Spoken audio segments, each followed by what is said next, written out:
bienvenue dans Copo & Co pour cette nouvelle vidéo consacrée à des French Clit, les supports de French Clit, car comme vous le savez peut-être, eh bien, je vais bientôt réaliser un grand meuble dans mon atelier et avant de pouvoir l'installer, il faut d'abord que je déplace tous mes outils qui étaient de ce côté de l'atelier. C'est la raison pour laquelle je continue cette série. Je vous mets en haut à droite le lien vers la playlist où vous pouvez retrouver les épisodes précédents de la fabrication de mon mur de French Clit et aussi la fabrication des précédents supports.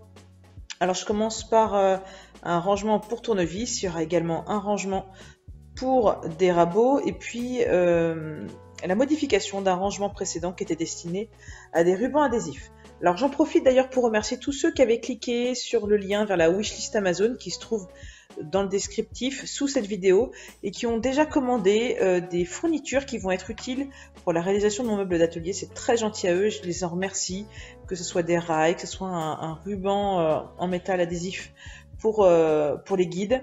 Tout ça va être très utile et je vous en remercie. Je remercie également tous ceux qui ont enregistré dans leurs favoris les liens Amazon et ManoMano et qui s'en servent régulièrement. Ça me permet ensuite de financer les achats pour l'atelier de fournitures, de matériel, etc. J'espère que vous apprécierez cette série. Il y en aura d'autres à venir, donc n'hésitez pas à vous abonner en cliquant sur le petit logo qui se trouve sous cette vidéo. Il y a une petite cloche aussi que vous pouvez sélectionner si vous souhaitez recevoir les notifications. Et comme ça, vous ne manquerez rien des épisodes suivants, car comme vous le devinez, il y en a encore quelques-uns à réaliser. Et bien sûr, je partagerai en vidéo ces réalisations avec vous. Si vous avez des questions, des remarques, n'hésitez pas à faire des petits commentaires. J'y répondrai et je consulte tout. Allez, je vous souhaite un bon visionnage et on se retrouve à la fin pour le bilan.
Première étape concluante, voilà, j'ai désormais un petit support pour mes tournevis.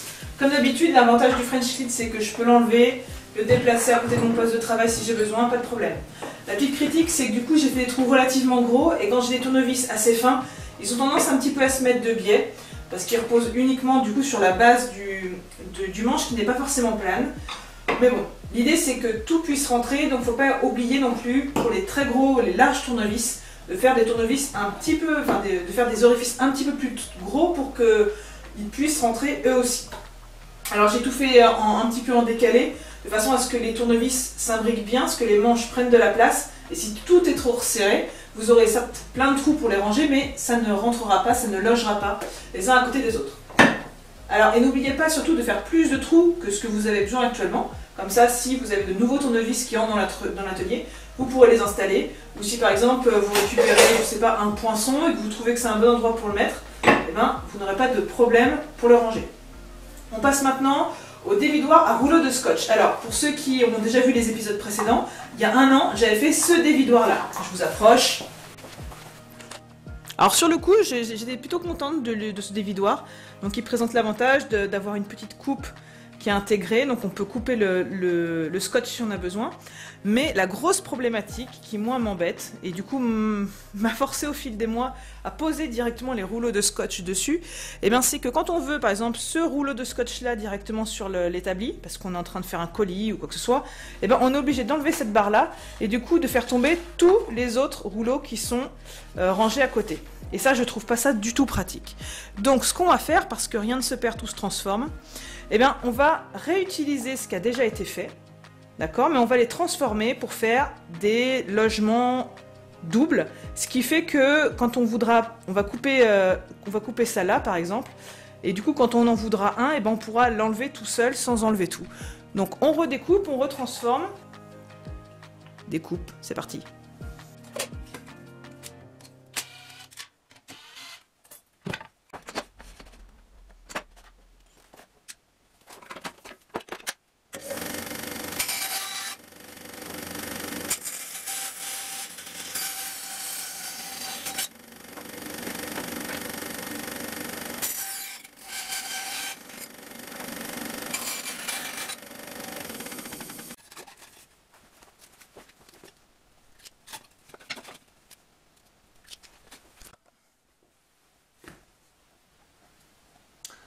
Alors autant dire que la lame c'était pas concluant, c'était une bonne idée parce que ça faisait toute la largeur mais c'était pas terrible. Donc je vais opter pour des lames de cutter. J'en ai qui commencent à être un peu abîmées ici là. Donc elles couperont suffisamment encore pour couper du scotch. Et donc je vais juste les poser comme ça, un peu saillantes. Je vais les installer avec du double face. Comme ça si un jour il y a trop de colle ou qu'il faut les changer, ce sera pas dur de les enlever tout simplement. Allez.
Bon, remaniement très concluant de ces supports à rouleau de scotch.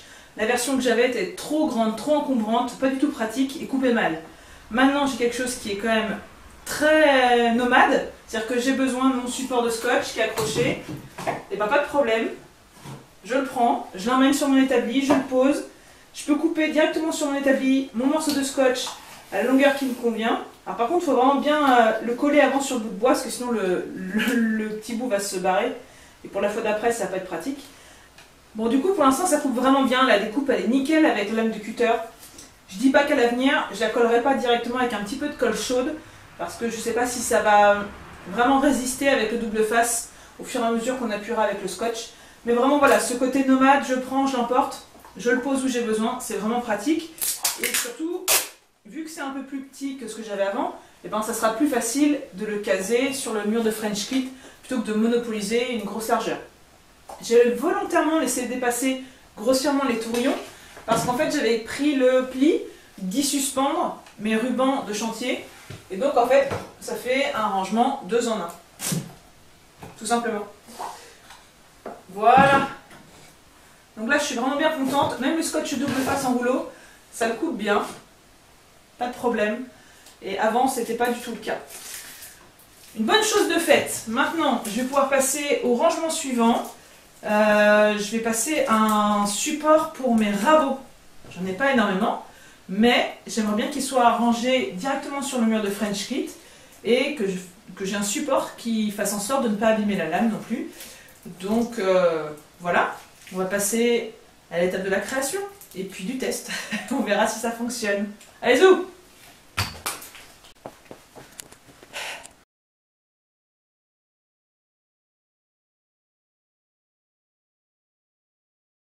Un racloir à main et un petit grattoir.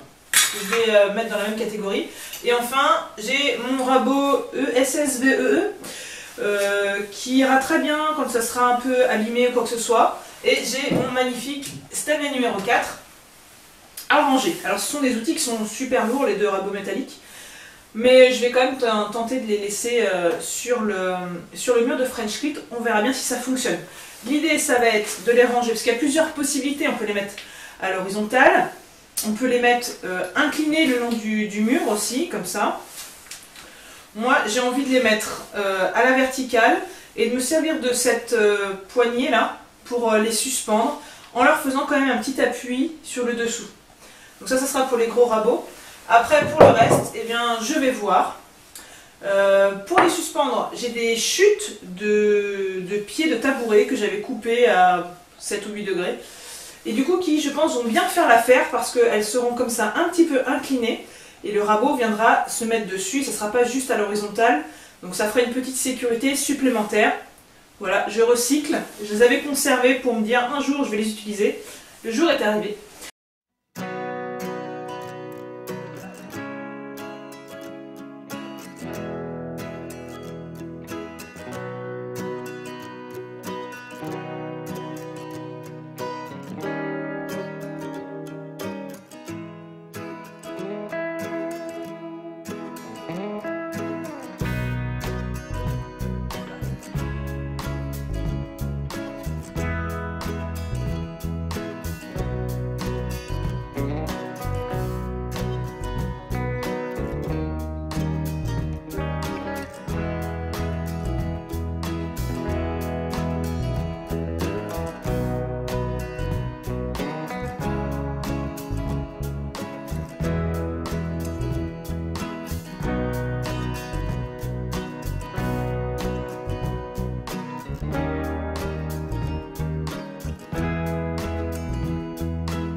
testé et approuvé. Voilà, à portée de main, bien sécurisé, comme ça même si ça bouge, il n'y a pas de raison que ça tombe. Les tournevis, nickel. Et puis les dildos à scotch, je vous les ai fait voir tout à l'heure, ça marche super bien, donc je suis très contente. Il y a encore du travail, notamment du coup un support pour mes 2 petits rabots restants, un support pour rastringle, racloir et puis mes 2 planes. J'aurai aussi également un support à faire pour mettre les clés à clip, les clés plates, 2-3 accessoires, les mini brosses et choses comme ça. Peut-être améliorer le rangement pour les pinces et pour les outils de mesure, parce que pour l'instant je trouve que c'est pas efficace, ça prend beaucoup de place, mais il y a moyen de faire mieux et j'y ai déjà pensé. Donc je vous donne rendez-vous au prochain épisode de Copo & Co. J'espère que vous avez liké celui-ci, que vous allez laisser un petit commentaire gentil, et puis je vous dis à très bientôt, et surtout n'oubliez pas, faites plein de copeaux. Bye bye.